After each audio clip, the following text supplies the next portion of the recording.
জুমার দিন যে সুবহানাল্লাহিল আযীম ওয়া বিহামদিহি 100 বার পড়বে, সূর্য ডুবা পর্যন্ত সুযোগ আছে। সুবহানাল্লাহিল আযীম ওয়া বিহামদিহি, সুবহানাল্লাহিল আযীম মনে থাকবো,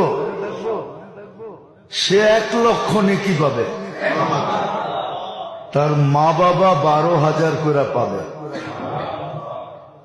কিতাবে লেখা আছে, এক ছেলে পড়তো, কিছুদিন পরে মা স্বপ্নে দেখছে, মা বলতেছে, বেটা তুই যে পড়তেছিলি প্রত্যেক জুমায়, আর আমি 12,000 করে পাইতেছিলাম, আজকে পুরা হয়ে গেছে, এই জন্য আল্লাহ আমাকে আযাব থেকে খালাসি দিয়ে দিয়েছে। আমাদের পড়া উচিত সুবহানাল্লাহিল আযীম, মনে থাকবে?